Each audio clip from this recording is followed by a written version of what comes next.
I never expected a crayon drawing to change my entire life tough, but it did, starting the exact moment she saw it. CEO of the entire company, and she was staring at a stick figure family like it was the one thing money could never buy. He explained that it was just a joke. He never thought she would take it seriously. But to his surprise, she burst into laughter, and that was how it all started. You're safe, sweetie. Let me see. But I knew Emma, we were safe in the oh my stairwell. God, Emma! Daddy! I lost you for 11 minutes. Thank you, Victoria. Thank you! I almost lost everything tonight, and all I could think about was you. I felt it too. I thought I'd lost you. I love you.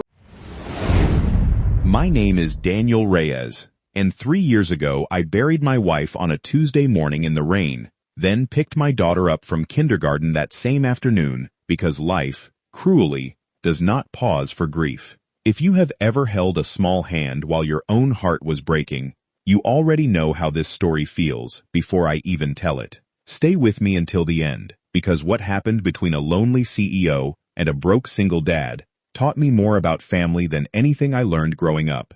And if it moves you even a little, hit that like button and subscribe, because stories like this deserve to be heard by more than just the people who already believe in second chances. I worked as a logistics supervisor at Hale Industries, a mid-sized shipping and manufacturing company on the edge of downtown, the kind of place with glass elevators and a lobby fountain that nobody ever really looked at. I was not important there. I did not have a corner office or my name on a parking spot. I had a laminated badge, steel-toed boots, and a daughter named Emma, who was 7 years old, missing her 2 front teeth, and convinced that the moon followed our car home every single night.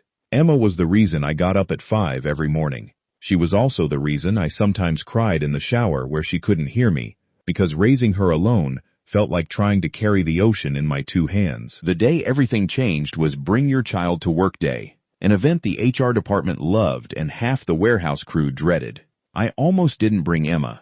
Daycare had fallen through, my mother was recovering from a hip surgery 2 states away, and I had exactly one option left, which was to walk my daughter through the front doors of a corporate building in her favorite dinosaur backpack and hope nobody minded a little girl, coloring quietly under a folding table while I checked inventory manifests. Emma did not sit quietly under a table. Within 20 minutes, she had made friends with 3 receptionists, learned the name of every dog on someone's phone lock screen, and drawn a crayon portrait of our family that she taped, without asking anyone, to the wall outside the executive break room. That is where Victoria Hale found it. I did not know, at first, that the woman standing in front of Emma's crayon drawing was the CEO.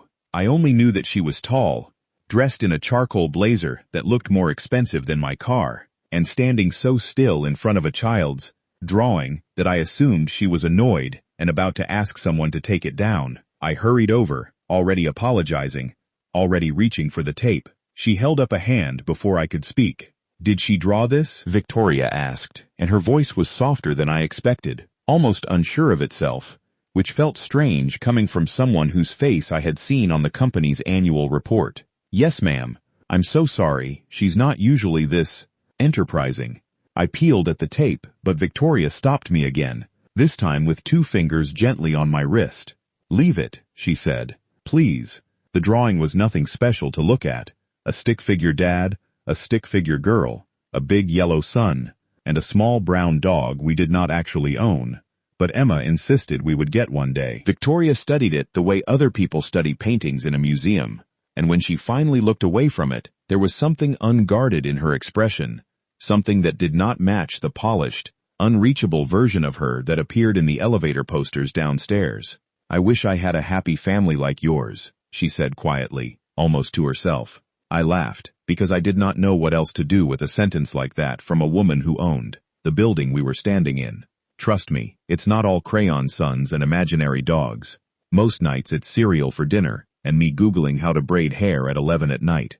I meant it as a joke, something to lighten the strange heaviness that had settled between us. Then, because I have never once in my life known when to stop talking, I added, "Honestly, my kid needs a mom more than I need anything else on this planet. If you're offering, ma'am, the position's open, no benefits, terrible hours."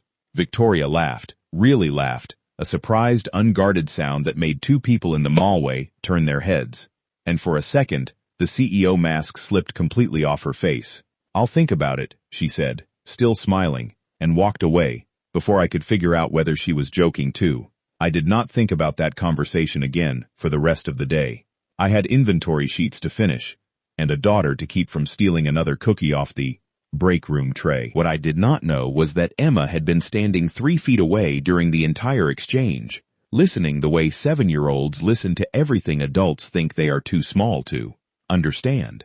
2 days later, Emma asked me at breakfast, completely matter-of-fact, whether the tall lady from the tall building was going to come live with us. I nearly choked on my coffee. I explained, as gently as I could, that it was just a silly joke grown-ups sometimes make, and that no, Victoria Hale was not moving in with us, and no, she was not going to be her new mom. Emma nodded slowly, the way kids do when they have decided not to believe you, but are too polite to argue. I thought that was the end of it. I was wrong, the way I am wrong about most things involving my daughter's heart. What I also did not know was that somewhere on the top floor of Hale Industries, a joke had lodged itself in Victoria Hale's chest and refused to leave. Victoria was 39 years old, unmarried, and had built a company from a single warehouse into a name recognized across 3 states.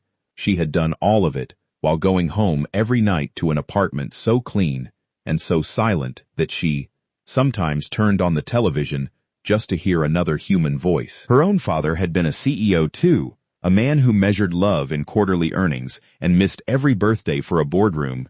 Victoria had spent her whole adult life terrified of becoming him, and yet somehow becoming exactly him anyway. She had never had time for a family of her own. She had told herself, for over a decade, that she did not want one. Standing in front of a child's crayon drawing of a dad, a daughter, a son, and an imaginary dog had cracked something open in her that she was not prepared for. It started small. Victoria began appearing near the loading dock during her walkthroughs, always with a reasonable business excuse, always somehow ending up near wherever I was checking manifests. She asked about Emma's school. She remembered, without being told twice, that Emma was afraid of thunderstorms and loved anything involving dinosaurs. One afternoon, she showed up with a paperback about a girl who tames a T-Rex and left it on my desk, with a sticky note that just said, "For the artist," and drove off before I could thank her properly. I told myself it was kindness, the ordinary kind a boss shows an employee. My chest told me something else entirely, something I was not ready to listen to, because I had buried a wife 3 years earlier and had promised myself, in the rawest days of that grief, that I would never let anyone else in far enough to be lost again. The office noticed, before either of us admitted anything to ourselves. Corporate buildings run on gossip the way engines run on gasoline, and it did not take long for whispers to spread that the CEO had a soft spot for the maintenance supervisor's kid, and then, inevitably, for the maintenance supervisor himself. Someone in HR made a snide comment about favoritism. Someone in accounting joked that I was angling for a promotion through my daughter's crayons. I heard it all secondhand, the way you always hear the worst things about yourself secondhand, and it embarrassed me enough that I started avoiding the executive floor altogether, taking the long way around the building just to skip walking past Victoria's office. Victoria, I would learn later, heard the same rumors and reacted the opposite way I did. Instead of pulling back, she got angry. Not at the gossip, but at herself, for letting something so small and so human get twisted into scandal simply because she was the one at the top of the org chart. She called an all-staff meeting that week, not about the rumors directly, but about something she called the culture audit, and quietly rewrote 3 policies about parental flexibility, on-site childcare stipends, and mandatory time off that had nothing to do with me and everything to do with the fact that she had finally seen, up close, what she had been missing her entire adult life. Nobody connected the dots except me, and only because I recognized the language in the new policy memo. It used the exact phrase Emma had used to describe her old daycare, a place where nobody yells.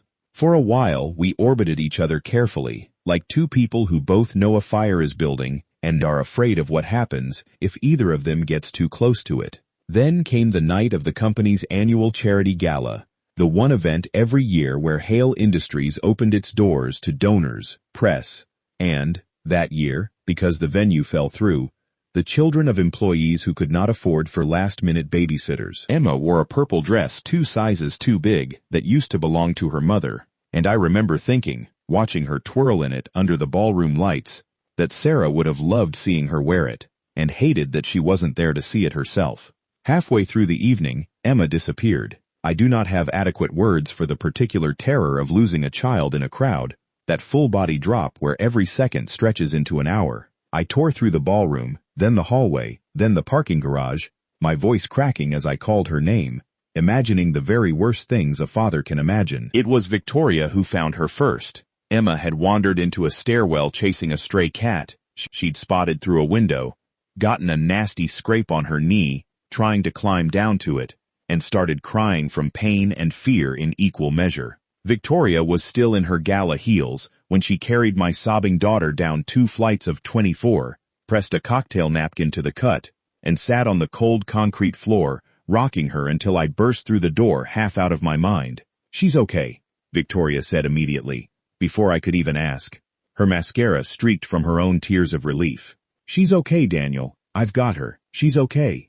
I do not remember deciding to hug her. I only remember that my arms were suddenly around both of them, my daughter and my boss, sitting on a stairwell floor at 11 at night, and that for the first time in 3 years, I did not feel like I was carrying the ocean alone. We talked in the parking garage after Emma fell asleep in the back seat of my car, wrapped in Victoria's suit jacket because I had forgotten a blanket. Victoria told me about her father, the empty birthdays, the way she had learned to equate love with usefulness, and usefulness with exhaustion. I told her about Sarah, the illness that took 18 months to steal her from us, the guilt I carried for still being alive to raise our daughter alone, the fear that loving anyone else would somehow be a betrayal of a promise I never actually made but felt anyway. Neither of us was performing for the other. We were just 2 exhausted, frightened people admitting, finally, that the family each of us wanted looked a lot like the family sitting 3 feet away, asleep in a car seat with a scraped knee and a purple dress. "I meant it, you know," Victoria said quietly, staring at the fogged-up window instead of at me, "when I said I wanted a family like yours." "I know," I said. "I've known for a while. I wasn't trying to take anything from you. I would never." "Victoria." I finally made her look at me. "You didn't take anything. You gave something back that I didn't know I was missing." Before I go further, I should tell you a little more about Sarah, because you cannot understand what it cost me to open my heart again without understanding what closing it felt like in the worst place. Sarah and I met in community college, both of us broke, both of us working 2 jobs to afford textbooks we barely had time to read. She was the kind of person who remembered the names of strangers, pets, and always gave the last slice of pizza away before taking one for herself. When Emma was born, Sarah held her for 6 straight hours in the hospital, refusing to let a nurse take her even to be weighed, laughing through happy tears that our daughter had your stubborn eyebrows and my ridiculous nose. 14 months later, a routine checkup turned into a diagnosis nobody in our family was prepared for, and 18 months after that, I was standing in a rented black suit at a cemetery, holding a 4-year-old's hand while she asked me, in the small, matter-of-fact voice of a child who does not yet understand permanence, when Mommy was coming back from her nap. I did not date. I did not go out. I built a wall around the 2 of us so thick that even well-meaning coworkers eventually stopped, inviting me to happy hour, because the answer was always the same polite decline. I told myself Emma was all the family I needed, and for 3 years, I almost believed it. That is partly why the joke I made to Victoria in that hallway surprised even me. I had not allowed myself to imagine another mother figure for Emma in 3 years, not out of loyalty to Sarah's memory exactly, but out of fear that trying and failing would break something in my daughter that I would never be able to fix. So when Victoria actually pursued it, slowly and seriously, some old, rusted alarm in my chest went off constantly, whispering that I was being reckless, that I was inviting heartbreak into my daughter's life on purpose. I nearly pulled away from Victoria twice in those early weeks, canceling plans with flimsy excuses about Emma's homework or a supposed double shift, and both times Victoria did something I did not expect from a woman who ran boardrooms for a living. She simply waited. She never pushed. She sent a single text, "Whenever you're ready, we'll still be here," and let me come back to her on my own terms, which, looking back, told me more about her character than any grand gesture could have. The subplot that finally broke down the last of my resistance involved, of all things, a fourth-grade science fair that Emma was far too young for but had begged to enter anyway after watching an older cousin build a baking soda volcano. I am, by my own admission, hopeless with anything resembling a poster board or a glue gun, and the project was due in 4 days when Emma tearfully confessed she had lost her half-finished diagram at school. I panicked in the particular way single parents panic over things that seem small to everyone else but feel like proof of failure in the moment. Victoria showed up at my apartment that evening unannounced, wearing jeans I did not know she owned, carrying a bag of craft supplies and a 6-pack of orange soda, because Emma had once mentioned it was her favorite. The three of us sat on my living room floor until midnight, building a working model of a volcano, out of a soda bottle, papier-mâché, and Victoria's surprisingly detailed knowledge of chemical reactions, which she explained she'd picked up from an old college minor she never finished, because her father insisted business degrees were the only degrees worth having. Emma won second place at the fair. She still keeps the ribbon pinned to her bedroom wall, right next to a photo of the three of us covered in dried papier-mâché paste, grinning like idiots. That night was the turning point neither of us announced out loud. Somewhere between the fourth failed attempt at a working baking soda eruption and Victoria patiently re-explaining, for Emma's benefit, why vinegar and baking soda react the way they do, I stopped being afraid that letting her in would erase Sarah's place in our lives. It didn't erase anything. It just made more room. I realized, watching Victoria wipe volcanic paste off her expensive jeans without a hint of complaint, that grief and joy are not opposites fighting for the same space in a person's chest. They are simply roommates, and if you are patient and honest enough, you can learn to let them live there together. Things did not become simple after that night, because real life rarely rewards you with simplicity just because you were honest once in a parking garage. Victoria had a board to answer to, investors who muttered about optics, a company built on the idea that she was untouchable and unbreakable.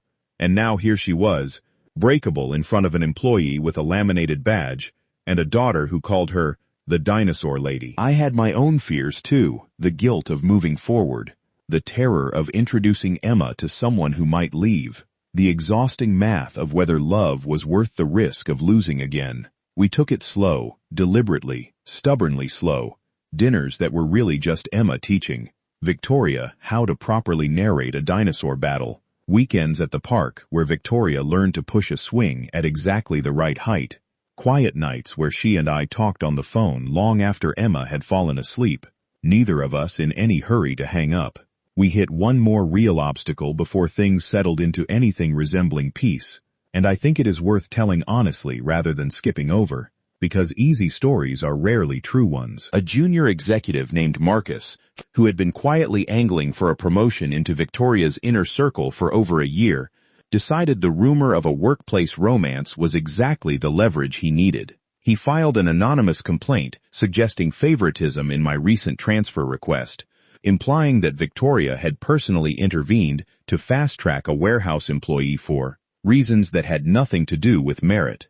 It landed on HR's desk on a Thursday, and by Friday morning I was called into a small conference room to answer questions about my own relationship in front of two people I barely knew, while Victoria was doing the exact same thing 2 floors above me, separately, so neither of our accounts could be accused of collusion. I remember sitting in that beige room feeling smaller than I had felt in years, certain that I was about to lose the best job I'd ever had and humiliate the woman I had somehow, impossibly, fallen for. But the paper trail told its own story. My transfer request had been submitted 8 months before Victoria and I had ever spoken more than a few words to each other, approved by my direct supervisor, based entirely on performance reviews Victoria had never seen. The complaint collapsed under its own weight within a week. Marcus resigned before he could be formally reprimanded, and Victoria, rather than quietly letting it disappear, used the incident to push through an even stronger anti-retaliation policy so that no employee after us would ever have to sit in a beige room, justifying who they loved.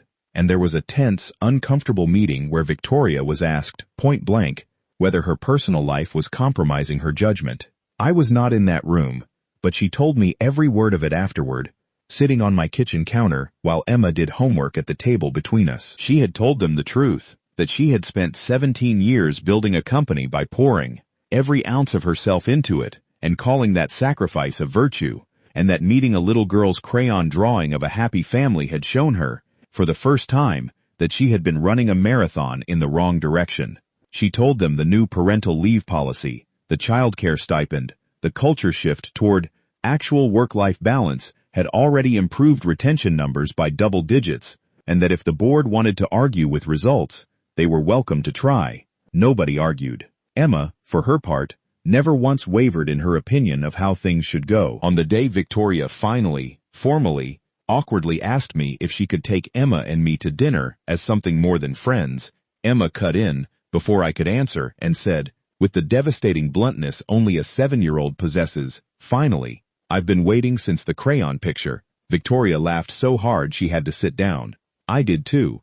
It is, to this day, the only time in my life I have watched a multi-million-dollar CEO nearly fall off a park bench from laughing. We did not rush a wedding or move in together overnight, because both of us had learned the hard way what happens when you build a life on a foundation that was never given time to set. We built it slowly instead. Sunday breakfasts. A dog Emma finally got to pick out herself. A small brown mutt she named Sunny. School recitals where Victoria sat in the third row taking pictures like a proud parent instead of a distant boss.